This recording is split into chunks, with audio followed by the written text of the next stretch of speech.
Hi, everybody. This is the Acoustic Guitar Show, and today I'm very happy to have a very special guest introduced by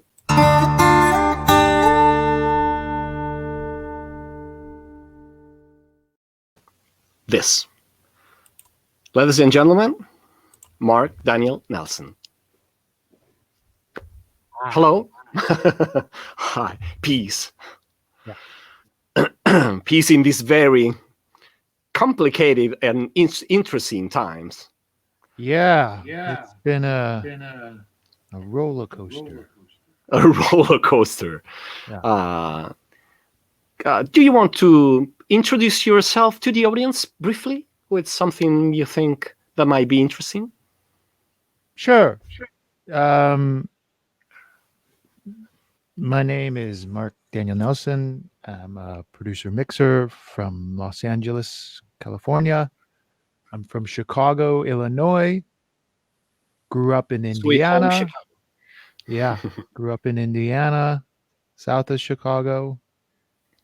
Got into music as a kid, fell in love with the Beatles. Started as an engineer producer, went to film school, graduated film school, went back to music because obviously that's where it takes you. Started mixing records, started working in film, started mixing film trailers and scores and albums and what have you. And here we are today. That's pretty much it. Great. Yeah. Yeah, thank you. I'm so happy. I've been watching some of your tutorials and the things you do about mixing, and I really like the way you approach that. It's a very easy to understand way. So it's a great pleasure to talk to you today. Thank you. Yeah. As you say, as I told you, this is a very specific thing. So I would like to start asking you, what if I say acoustic guitar? Thank you. Because it's more fun to record and mix an acoustic guitar than it would be an electric guitar. As much as I love rock and electric guitars, they're really easy to manage and record if the tone. It's more about that part. As a recording guy, I don't get a lot to do with an electric guitar. As a recording guy with an acoustic guitar, that be a nylon string or a steel string or any other stringed acoustic instrument, you could take a lot of different approaches and a lot of different acoustic environments to get that sound. Yeah. And that's really challenging. And that's the whole reason why I got into what I did, was because it's kind of a never ending scope of running after your goal, trying to get that sound. And once you get it, you can move on to the next one because you're never going to be able to arrive. Mentor once told me, you don't want to get there, because once you're there, you've arrived, and then that's it. It's kind of like life. Once you're there, It's so like recording, the end of a book. Exactly. Recording to me is that. It's like it's never-ending learning, and there's thousands of techniques, and there's thousands of ways to do it. And once you think you've got it, the next time you don't have it. Yeah. And for me, it's challenging, and that's why I like it. So acoustic guitars and that kind of end, that's why I like it, because it can go into a different 1,000 different combinations depending on the type of music, depending on everything. So that's what I think. Yeah, very interesting. This is why I asked you to do this. I would like to ask you first, is there a guitar sound that impressed you, that in some way, one acoustic guitar sound that you remember stuck in your mind and maybe was an example or whatever? Yeah, I mean, that's going to go into that same rule of there's 1,000 different sounds. I can tell you one of my favorite sounds of all time Yeah. is a Gibson J160 playing an E chord, because it just reminds me of the Beatles. And that's a very specific sound, just playing an E. And that being said, there's other elements where, like, you know, there's like film, the way that, when you're doing film score and the way that guitars are being played in film scores, usually steel string. Yeah. There's a finesse in that too, where it's all technique. And, then you go into like the 90s era, like Sheryl Crow sounding acoustic guitars are really cool sounding. The flamingo stuff, the nylon string stuff is always exciting. That seems to be cheating all the time, because the people that are playing it technically are absolutely insane. But in general, I mean, it could go forever. Like Go Your Own Way, acoustic guitar, Fleetwood Mac. The acoustic sound of that is incredible. Yeah. Sure. There's a lot of ways to achieve that. You mentioned something about the iPhone, Nick. We can talk about that. Why Andrew, the producer, decided to do that.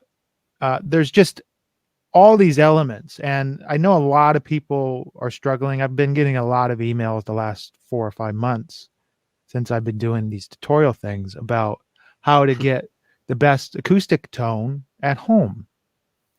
And as an electric guitar player and acoustic guitar player, I can tell you anyone can get an electric guitar tone. And if you can't, you've messed it up.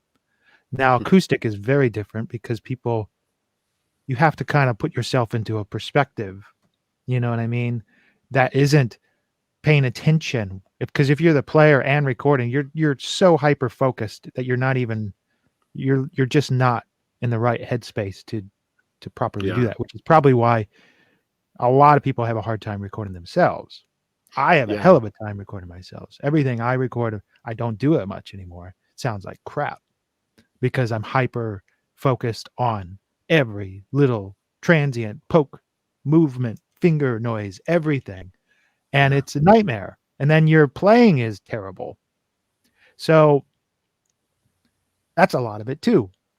The environment, the positioning, the fact that you're tied up in headphones, and you have a microphone jammed up by your guitar in a small room that you think sounds good, but it's dead, which means it sounds like shit. And there's just so many elements that you just look at and you're just like, this is not going to work right when you're recording yourself, unless you can get around it. Now, there's some people that can, but I don't know. I can't. So you have to like exercise yourself and your mind to understand how to get around that, and train yourself to focus when you're recording, to not make those bad decisions. Stuff like that. So, I mean, you can go on and on about that. Sure. We will. Okay. So we said, you said that there's so many ways to do that. Let's start from this: mono, stereo, or I'd better say, let's start from the whole instrument. Let's pretend we have just one guitar. Many of our readers, I'm talking about Chitarra Acustica, which is the Italian magazine I'm writing for. Lots of our readers, but maybe lots of the listeners, are trying to record a single guitar. So, assuming that stereo with an acoustic guitar can be tricky and you get into phase issues and everything, but what do you go for?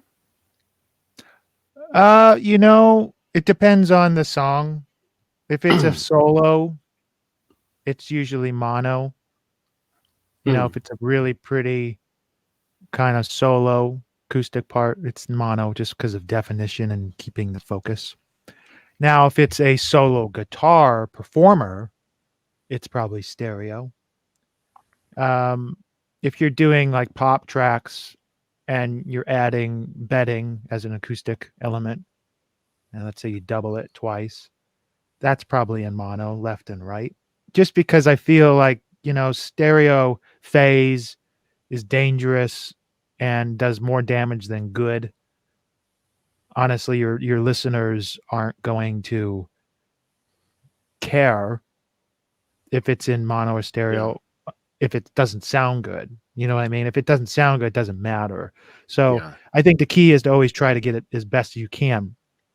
That being said, there is time where stereo always wins, and a lot of that is specifically to a soloist, like a classical soloist or a film part where it's just a guitar, and that's just so you can fill up the soundscape a little better and prettier. And you got to really be careful with stereo phase and problems like that. But then again, like for me, listening to my favorite songwriters just going guitar and vocal, it's usually a vocal, and then the guitar is just a tiny bit over, just a little bit to the left or the right. I remember days when it was hard left and a vocal was in the middle, and that felt like it was pretty trendy. But now it doesn't feel like that anymore. I think people are okay with mono, so they can put other things on the hard stuff. It just doesn't feel natural. Sometimes it does, music wise. It's all dependent. Like if you asked me exactly what type of genre or whatever, I could tell you Yeah. a little easier.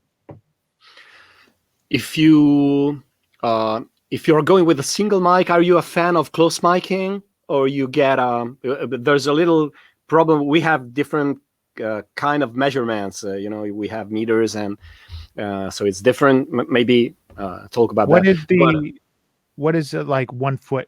What meter is that? that I don't know. That's my problem. Because I only go. I mean, I probably would never go past like 1.5 feet. A foot. There was a neat, Can we? Would you say a palm? Something like. yeah, like that, roughly. I don't like Yeah. to go too far off guitar, just because you're dealing with the room, depending on the song. You mean if the song is solo guitar part, then I would say, yeah, you're gonna look at getting Pretty close. close and get some of that room too with a room mic or something. But usually I don't like the room sound. I mean, you can get Yeah. your room sound off your guitar. It's just like a drum set. You can, even close mics, you'll hear the room in it. So I would say, there's people, Bill Schnee specifically, he uses I believe it's a KM53. That's an Omni mic. And with Omni, you got to remember these microphones, it's a neat little trick to try. Proximity effect in microphones. So when I'm talking like this, it's all boomy and bassy. And then when I lay back, it's thin. Yeah. Sure. So what he does is uses an Omni mic right up on, the fret. And he gets it almost as close as he can. Now, as an Omni mic, you're not getting the low boominess. So you're getting this really rich, sweet tone. That's a really neat trick. That's different. That's interesting. Yeah. So if you have the option of using an Omni mic, try that. Put it up way up by the fret. Up right above the sound hole. I don't know Yeah, what fret not number that would pointing be. toward the sound hole. Yeah. Right. So And yep. And that will, cut back on the boominess, because there's a lot of people that put it up and then it's boomy, boo, boo, boo, boo, really bad, aggressive boom. So that's a cool thing to do, kind of to pay attention to your room sound. There's neat tricks where you can literally walk around a room with your guitar. And, I don't like dead sounding rooms unless it's like back guitars, meaning like seasoning or just tucked underneath. I like kind of a little bit of ambience around an acoustic guitar. And sometimes you can go into like a bathroom with your guitar or even a corner and play. And you're like, wow, this sounds so much better. So you just got to like the experiment. famous image of Robert Johnson pointing at the corner of the room. Someone said that he was not shy. He was just looking for the best sound. Yeah. I mean, there's no rules. Certainly no rules. I mean, a lot of people like using ribbon mics. I like using old tube condenser mics and sometimes dynamic mics for the tone. In fact, I would rather use a 57 than a $200 condenser. because most likely the $200 condenser would be a little too aggressive or too brittle sounding. Not always, but mostly. And the 57, if you can get the gain up, it's going to sound great. So if you had a little whatever they gain booster, inline gain booster thing on a 57 or an SM7, it'll sound really good. People don't think that, but obviously Yeah. it's been proven 1,000 times that cheap dynamic mics sound fantastic. Doesn't have to be 100%. expensive. Doesn't have to look like a condenser mic or a big boomy studio mic for it to sound great. So if it's two microphones, do you have a preferred way of miking guitar? Or it's just, I know it's always depending on the song or what you need, Sure. the player, the guitar, or is there something you have in mind always and try first? You know, I've tried like MS recording and Bloom mic, how do you ever say it, recording, and RT, like all these, stereo trickery things. I just don't know if for me, it makes sense. I'm sure it's pretty and cool, but the traditional stereo seems to really represent. If you've got a really good player and a great guitar, Yeah. stereo is the biggest, safest, best sound. Like just two stereo mics, a foot away, this far away from each other, maybe even a little Yeah. further, Yeah. facing. It's going to sound great. And I used to experiment when I was younger, 15, 16 years ago, when I was trying to just understand every sound. And I went through every little stereo miking technique, and it was, going through and patching things and phase and flipping the. I don't know. I don't know. I just don't think it's for me. It's not for me. It doesn't mean it doesn't work for other people. It just means that for me, it's not like it's a waste of time. It's just, it works. Really simple stuff work for me, and I just stay with it. A lot of people kind of poke fun at me because I just stick around stuff that works. And I do these tutorials, and a lot of the reason why I do it is because I got a lot of time experimenting on the stuff that you necessarily don't need to do. Yeah. And I have the experience to say it didn't work for me. Or at the same time, I've had the experience and the time with some stupid, incredibly talented people that have been nice enough to teach me and show me how they do things. And they are fine with me giving that information. I mean, there's no like right or wrong to hide and harbor. And there's so much bad information out there that, I'm just trying to this whole thing started when COVID started. I just wanted to help people because a lot of it was in the beginning, it was really spooky. No one really knew what was going on. And there was a lot of people just wanting content and communication and community, talking, friendship, and Yeah. making sure everyone's okay. And that's where it started with me. And it just kind of steamrolled where now I'm just like, I really enjoy helping and teaching and showing people. And people seem to like really relate to how I explain it. I don't get that because I feel like I don't make any sense. But people, I've gotten a lot of emails the last 2 months. And I try to respond to all of them. And it's been really neat. And I'm just here to help.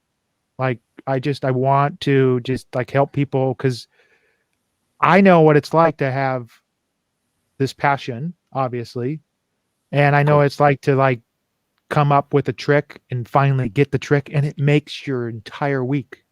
If you figured out how to mic your acoustic guitar right, or you do little things to make it better, it's just incredible.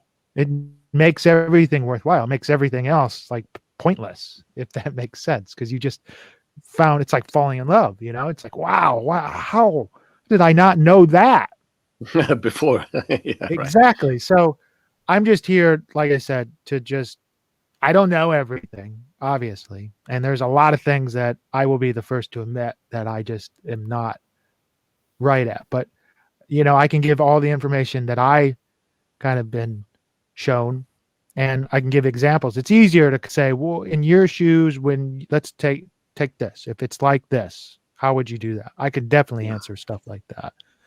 So I think a lot of it just goes back to caring and passion and always kind of living that down, which takes you back to like moving on from when you kind of gotten what you needed. So like for me, doing the really crazy stereo techniques and stuff, it didn't do enough positive, like this is amazing, for me to constantly go back to it, which is why I just continue just doing stereo Yeah, mics, sure. because I that like, seems to work. yeah, I like easy things. I'm sorry, I No, it's okay. stepped over. I like easy things. I'm not that good, but I always try and suggest when people ask me, because I am a guitar player. They think I'm a lot of other things too, but I just don't know that much. But I always end saying, just save your money. Don't buy two microphones. Buy one and start with that. Try and move it and try and play. Get better. Get one sound and try to see what is your sound on the other side, because that can be very different from what you think it is. One Like way the to do first time that, you record your voice, right? The first time yeah, you yeah, hear it, it's like the nightmare. yep. The thing about how you can do experiments, and here's a little cool trick, is record your guitar, put your guitar down, go walk outside for a second, let your mind get away from the recording, come back, sit in front of your speakers or headphones, listen to it, say in your head, okay, it's too boomy. So you start adjusting your EQ, take another break, come back, listen to it again, and your decision making will probably change. So the key is to start making mental notes of what is wrong when you keep making the decision. So if it's too boomy constantly, you know that you're getting too boomy. So then you try another approach, and okay, that one's less boomy, but more spiky, where the hand noise is too much. Okay, so there has to be a way to go in between it. It's all about experimenting. Yeah, sure. And a lot of it is the instrument. And no matter how good of a mic chain or how good of an engineer or how great anything is, if the guitar player and the guitar itself aren't good, it doesn't matter. Nothing. And that's the hard thing for beginners, engineers or players to understand is I remember like the first couple of years for me as an assistant engineer, I would obviously work with like really great projects and amazing players and all these things. And then when I started engineering right away in the beginning, I was working with like crappy players and people that wanted to pay the guy that didn't know any, the young kid. So then you're like, gosh, I can't engineer or I can't do these things. But it's just because you just grow and progress with the talent. And over the years, you get better and then you work with better players. By the time that you feel like you're at a league where you want to be, your players are better. So you just got to remember that practice is just as equal as a guitar player as it would be with an engineer. You have to understand. So you have to start learning what you're hearing and what's wrong with those problems. A lot of it can be like the finger noise or the bass boominess or, you know, as you say, romantic. You know, just try to learn what's wrong with it. With one mic, try to understand what you're doing with it. Yeah, sure. Great tips, great tips. So I would say, uh, uh, talking to, who's listening, try and move the microphone before touching any EQ, right? Yeah. But in the beginning, don't worry about placement. Record it, and then Okay. use an EQ to figure out what is wrong with it. That's in the beginning. So what I was Yeah. saying a little bit ago, record it. Don't think about the placement. Hear what you're doing. Adjust it with the EQ so you know in your mind, oh, okay, that's too much. Oh, it's too bright. Okay, that's like that. I remember. So it's just Go too easy to do it far that way. and go Yep. back. But then you know because you're adjusting it. So it locks in your brain. Oh, that's too much. That's too much. So later on, a lot of people don't do that. So they don't remember to don't do that. It's like touching a stove. Don't do that. Well, a kid's going to do it. Always. I still do it. Don't do that. Oh, what? You know? Yeah, sure. So Sure. like you got to experiment and force yourself to do things that you wouldn't do so you understand to not do certain things. It's like all these habits that people try to explain or want you to understand. And there's no rules obviously. And there are certain elements that will get you closer faster to certain things. And maybe that is a rule. But everyone has their own style and technique. And I would say learn everything so you can break and choose not to do certain things later on. That's the best way I can put it. Great. You were talking about frequencies. Oh, I just have a question about frequencies. I don't have a single question, actually. Is there something when you think of acoustic guitar, is there something regarding frequencies as you are a sound engineer of that level? Is there something that comes to your mind, or is always something related to boominess or harshness or whatever? Sure. Something you experimented? Yeah. So in digital, basically in digital, there is always this aggressive 3K to 5 to 9K right before the top. And you can't get away from it unless you're using like a ribbon mic, and that is fine, but then you're missing a lot of the punch and for me. So most people that are recording on lower priced mics and lower tier converters and stuff, you're going to get a lot of aggressive kind of harshness, and acoustic guitars are really hard to tame that. And to get around that in the mixing side, compression helps. EQ, multi-band compression is amazing, but de-essing is really cool because what that does is you can find that 3K and it will just attack that area. And a lot of people don't realize that a de-esser is not just, I mean, you can use it on overheads, you can use it on it's just de-emphasizing that bracket frequency you're trying to go after. So acoustic guitars and their aggressiveness, it really helps there, because if you compress, it might just compress everything and it becomes flat and boring. But if you just want to take a lot of the vertical sound of an acoustic guitar, which usually is that aggressive pokiness, it's poking out, you know what I mean? It's pointy and harsh. Yeah, sure. A lot of it, if you just learn how to play, but if you're recording somebody else that doesn't know how to do it, sometimes de-essing does really well. Same as tape saturation and stuff like that. But usually focusing on the multi-band or the multi-dynamic EQ or a de-esser will really tame that. And then after it, putting an overall stereo or a mono compressor over that bus, slight, and that will glue it all together nice. I knew it was good to ask you to do this. This is my proof. There is this legend about great sounding guitars. If a guitar is too good, it has too many frequencies, and especially when you're dealing with a bigger mix, it can be, it's better if you get a not sounding guitar, a bad sounding guitar, because it has, such narrow frequencies and not too many bass, it's not too boomy. Is there something that you find in reality is Did you ever find yourself saying to the guitar player, that guitar is too good? Yeah. I mean, there's tons of times where you record a large jumbo acoustic or something that's huge that you have to cut back because it's too big sounding. I mean, any kind of huge acoustic guitar in a massive dense mix, you're going to have to cut a lot of that low end out. At least I do, because it's all useless. I mean, all the way up to like 140 hertz, in my opinion.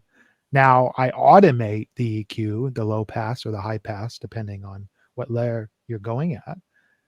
So if I wanted to, there's a part where everything breaks down and the guitar is going, I will automate the low end to come back just for that Yeah, section. And then when it explodes again, you're going to go right back off and take it right out. And a lot of that is just courses of how you balance elements of the focus, so bass guitar and kick drum and synthesizers and low mids of organs and all these things that create all this thickness. Acoustic guitar doesn't need that because you got the harmonic element of the bass guitar or the low bass piano doing these things. I'm talking bedding guitars. Now, if it's a solo and stuff, you want to make sure you can retain it, but yeah, sure. there's But ways to contain. maybe do, it's like little side chain things where if you know there's going to be something coming up, you just focus on that frequency. But, I don't know. And I just find that like recording and mixing is kind of like magic. You're tricking the listener to hear a specific way. And if you solo instruments, they sound ridiculous on their own, thin or over developed, even undercompressed. Mic I'm versus pickup. sorry, I just canceled you, but I was introducing the next question, Yeah. which is something I really hate. I would like to take this question out of the picture, but I know it's true. It happens. But as an acoustic guitar player, I still, I cannot live with this. Microphone versus pickup, which can be, I know, very useful, especially in a recording environment where you have many things going on. But how do you deal with that? Is there something you prefer? You try to blend the things? I like to blend them. I always ask for a DI if I can, a good mic, and because I still feel like people don't know how to properly record guitar. And it sounds like a rubber band. It's like an upright bass. It just doesn't sound very good, but it's become a sound and a tone where it's recognizable. It's funny how that happens now. But I just did an album for Brian Lubeck, who's a kind of smooth jazz guitar player here in America. And, there's one song that I had to use more DI on the mix versus the others. And he heard it and he didn't like it. And I couldn't get around it. There was some really aggressive finger noise. So you can start, keeping the mic guitar up and then pull in the DI when the noise comes up and then go back. Your mind doesn't hear certain things. So you can switch it out and you can use the DI for certain things. But then there's times where you have to use it. I don't like them on their own. Like I said, it sounds like rubber bands being played. Butting, butting. Yeah. But together and just a little bit, it actually adds a lot of structure to the sound. Yeah. And if you do it right and the phase is right, it sounds really good. You can make it cut through. Yeah. Yeah. And certainly on a dense mix, it helps sustain notes. That's why I like it, because it's sustaining notes versus short plucks going away quick and then you can't hear it. So these help to sustain it. I play, as I told you, on my solo records, I find myself sometimes, last time I just recorded the whole album one day and the whole album the next day, and I just kept the second day because I was playing better. I kept a few mistakes or buzz, things like that, because they add something to the performance. Do you think that today, I saw there is a lot of attention to details. It's very surgical about everything. Do you think that keeps something away from the performance? I mean, in general, not just talking about the guitar, but the guitar is affected by this. Yeah, this can go with voice too. Um, Yeah, Pitch and people over tuning vocals. So it yeah, goes right back to what people become accustomed to now yeah, in the 21st century. yeah, It's like you listen to the Beatles and they're all out of tune, but it's the Beatles. So it's like John Lennon could sing completely flat all the time and you're still going to love him. yeah, It's relevant to that. Now it's hard if you listen to a vocalist and they're out. They're out. You want to tune it or you're used to hearing that artifact. do Same you as realize today you should tune John Lennon? How does it no. feel? No. But gosh, there's one no. But there's a couple things that still bother me that like if I'm mixing a score with a full orchestra and there's one part of the bassoon being slightly flat, we are asked to tune that even though it's a classical setup and it's not rock and roll because it's out of tune. There's certain things, obviously historically, and being part of remixes that were things that were super famous, you can't touch certain things. But there's certain times where like you could, if it was something just a tiny bit, like a little part, one little thing. But then again, it's not my choice to do that as a guy. But that being said, like the guitar is the same as a voice. Like we're used to not hearing finger noise now, and it's super obvious when you hear it. So people like to automate every little nick, just every little piece, Yeah, which yeah, in like same as orchestras, if there's clicks and stuff, or um, woodwind clacks, people want to take it out, and then there's people that don't. And I think that's the same thing as like vocals, where it used to be totally fine and acceptable. Um, but it also the definition back then wasn't the same. You got to think yeah, about that. yeah, It might sound amazing and the new masters sound great, but the definition is not nearly like today where everything is. I mean, look at this. This is crazy how sharp these images. And I'm talking to you in Italy right now. yeah, yeah. Sure, we're It's on the unbelievable. other It's side of the world. Yeah, totally. right. And I'm in literally real time hearing you. So the just technology has got us to a place where it has to be. I don't like it. You got to be, you know, conservative with how much you do it, but you still need to do it. Like I had to hand automate all these finger noise on this thing because it had to happen. Had to. If I didn't, and he literally said, "Don't do it," and I did it. I sent him one without it and one with, and I said, and he's like, "Thank you," because it's like you have to. If not, then like it's super annoying and you can't get around that. So it's something to consider.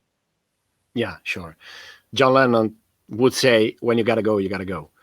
Yeah, So gotta go. this is related, but I want just to use your experience. Maybe it's not of that interest to the readers, or the listeners, because not everyone can afford great hardware. But what is your feeling of hardware versus plugins today? I think we're at a place where interfaces like Universal Audio Apollo and some of these new antelopes, these companies that are putting out these self-contained where you use a modeler that, on your inline, you use a fake preamp or Yeah, a fake compressor. They're getting really good. I mean, there's times where I wouldn't even know. Or there's times where I'm like, man, that's great. What compressor is that? And they say it's fake. So hardware definitely helps. You can't go away from that. It definitely sounds great. I don't know if it's better or not anymore. I don't want to get into that universe because I use both. I think there's Yeah. room to say that sometimes it beats it both ways. And that's important. And I don't want anyone to ever say you can't do a proper recording going directly into an interface and mixing completely in the box, because that's bullcrap, complete bullcrap. Now, will it help use certain things? Absolutely. Will it help staying in the box? Absolutely. You just have to decide what's kind of practical for what you're using. There's nothing wrong with plugins. Million percent. Do I still mix out of the box in a hybrid setup? Absolutely. Do I still mix in the box for releasable content? Absolutely. It's like half and half. Just depends on the sound and the punchiness I want to get. And it doesn't mean that the software can't do what the hardware can do. It just means that sometimes it takes a lot longer to try to get that sound, and hardware's a lot faster. But for you, we're talking about recording and going in. I would say hardware helps. You know, if you had if you knew how to properly use your compressor with your guitar and then recording it, you're going to save yourself a lot of time going in. So recording in the compressor directly. Just a little. I would always, 100%. Yeah. Even great. if it was like a cheaper compressor, just a little bit. Oh, interesting. Do you have a go-to mic and preamp choice for acoustic guitar? Oh, it will get very expensive really quickly. Yeah, but I'm asking you. I I have would you say here. I'd like to hear. I like C12 on acoustic guitar. Yeah. Going into AKG C12. Yeah. yeah, Sure. Wonderful. or the new Flea C12 is fantastic. That's a lot cheaper. What's that? There's a company called Flea, and they make relatively point-to-point clones. You know, they're Oh, still a great. few $1,000s, but they're really outstanding company. Going into like a tube preamp, I'm a big tube guy. So Fern, DW Fern, or a Mastering Lab preamp, or Manley has a really good preamp too. But sometimes you can go into a Neve 1073. Hell, I just mixed something that was tracked completely with a Peluso mic. I have the 87, the Yeah, P87. yeah, Peluso mic going into an Apollo, and it was absolutely outstanding. Could Great. not believe how good it sounded. So depending, it just depends, and I like to use like tube compressors as much as I can on acoustic, because of whatever it's doing to the harmonic content. It's taking some of the spike. I've done experiments where I've sent stuff to tape machines and back, and like looked at what it's doing to the transients and focusing on the top band frequencies, and hyper focused on with high pass and focused on the high end, and hear what tape does to acoustic guitars. And just like tape on drums, it really does seem to help make it not so sterile, but then it doesn't make it as great for other things like solo acoustic guitar. You need all that punch and snap. And if you kind of pulverize that with tape, you're not going to get it. So just depends. Great. As I told you the other day, I got the one of the reverbs you were talking about, because I heard what you were doing. I really liked it. The Seventh Heaven. Yeah. I really liked it. You were saying very interesting things about reverb. Is there something you can say, thinking of acoustic guitar, maybe both solo or with vocals? Yeah. I think I kind of did this on one of my videos, the reverb videos, talking about the songwriter guitar sound. Yeah, that's where I got the I really info. didn't realize how much reverb on acoustic guitar matters, even if you don't even hear it. And it's usually long reverb, 2.5 second, 2 second. It's not short. For me, I don't really like short reverb on a guitar unless it's like an element in a song that needs it, or like a solo that is supposed to be like a club sound. But like if you're just having this guitar, and it's got a nice plate reverb on it, or like the Seventh Heaven chamber, and you're just putting it in, and if you're in and out engaging it, and you're like, I can't tell if it's in, you just go a little more where you can barely hear it. You'd be surprised how much that creates depth and its own space, and it glues it all together where the spikes and the peaks kind of start coming down. And just because it's not loud, and this really aggressive kind of digital hall, like a 480 or something, makes acoustics sound real spiky and spitty where everything is. So if you hit it hard, it goes, it's like replicating everything you're doing. So you want something that's a little more natural and a little darker. So it doesn't, unless you want that sound. If you want it just to create some and warmth to it, that's really cool. Reverbs are really great for that.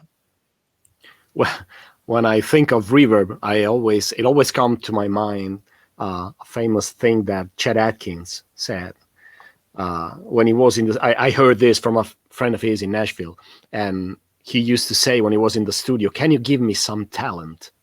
to the engineer. Talent. And can you give me some talent? Talking about reverb, because that makes you sound better, it's confidence. I think even Phil Ramone, there's an interview with the super legendary producer, Phil Ramone, about how he would just, for Paul Simon and Billy Joel and stuff, he would create his headphone mixes would come out and they would be basically up on it. It would say Elvis delay and stuff like that for the artists, for like Billy Joel, because they know exactly what that is. John Lennon, again, always says, make me sound like Elvis. He hated the way his voice sounded. So talent and all these quotes to make you sound better is easier. And when it's easy to do, and it just because it's, a lot of people like to put complex shit. I don't get it. Like, why? I mean, then again, if I do something and somebody put a comment about my template, that seems really like a lot of work. And it's like, okay, so I guess maybe certain people think that's a lot of work. So, I mean, I don't know. I think complex, when you're recording and mixing, you just make it easy, because then you can focus on the harder stuff like that you want to focus on. Think about when you're mixing something, in the last hour of you doing it, you're already fried and you don't want to do it anymore, but you know that you can't, and then you just settle. Well, if you would have been able to take an hour away from the heavy stuff, you could have focused on that. Yeah, sure. And still been engaged and not fried and burned out. So making it easier in any way is always good. Great. That's for sure. So coming to the guitar and voice thing, is there something that comes to your mind, something you would like to say, some microphone choice? Would you use one single microphone to do both? Because many folks at home have just one microphone, or maybe a microphone for the voice and the line for the guitar. I don't know. I would say if you can, go 2 and 2. 2 mics, guitar and then a voice. I've done albums where I've had them. I've made he was a singer songwriter, and there was a band, and I had him like come into this like contraption where the head, he would sit and his acoustic guitar but he would be comfortable, so he couldn't tell. It wouldn't affect it terribly, but he was able to just lock himself into this like cave where the acoustic guitar was completely fine from the vocal, because I knew if I had to do any punch-ins or tuning or anything, I could do that because it'd be separate. But then all that does is create hassle and problems. I mean, there's so many times where if you did both, you're going to get so much in the vocal mic anyways, So I think the key is just to experiment and learn how to do both. I mean, if you were able to do it, you could probably get away with both and they would sound really good. Or have a DI and then a mic, and the DI you can just use as just a little pan, and that will create a little bit of a stereo image, but you're going to get a lot of the acoustic from the vocal mic. That's a cool trick too. Would you Would you slightly put the vocals on a side when it's I guitar and don't like voice? that. Yeah, Voice I in the don't like middle that. always. Yeah, I always keep the vocal in the middle. That doesn't mean people probably liked it. I just can't hear that. It's the same as me mixing drums in the backwards where the hi-hat's on the right side. I don't know why. I'm left-handed, so I don't know if that's why. I just always do that. Put certain things. It's distracting for me if the vocal is not in the middle. Same as a bass guitar or same as a snare. I've heard people put snares a little bit to the left or right, and that's weird. It's really weird for me. So it depends on what you're listening to and how you like certain things. Yeah, sure. I asked you even because sometimes with the vocals we are recording, videos on YouTube, and you see, you know, ju- the guitar and the voice, and maybe if you pan it slightly, but it's like 10 on one side, you get this kind of image where each one is sitting in the right spot. But it's not a That record. definitely can work. I would say that's possible. I'd be more worried that something's wrong with my speakers at that point because I'd be like, "Wait a minute, the vocal's not in the center. Something's wrong." And to check my headphones and jiggle something's not right. Just because I am so focused on center imaging now and how important that is and everything around it is like frosting. Now that background vocals or doubles, you can hard pan. That's when it, comes nice and everything around you is hugging you. So I don't Yeah, know. great. Uh, let's get to the corner of home recording tips. Usually, people have one sound card, which is pretty cheap, and they're looking for one microphone to record their guitar. Is there anything you can say about this? About one Have you se- input? Yeah, I mean, even a suggestion about a sound card, or I understand that maybe name brands can Oh, be I can the name. first thing No, to do. I think a lot of it, like this guy right here, this is an SSL2 plus. I got this from Solid State Logic. They were I was doing something and they said, well, we'll send you one of these. And I love it. Sounds fantastic. It's only a couple $100. And it's a USB and it's two inputs. And, Focusrite makes a really good box. Universal Audio makes a fantastic box. And these are really inexpensive compared to what it used to cost to get super high level quality. Yeah, So even a Focusrite Sapphire, which is a couple $100. I mean, as a joke, I remember 4 years ago, I did an album for a punk band in Chicago. It was named Shotgun Elvis.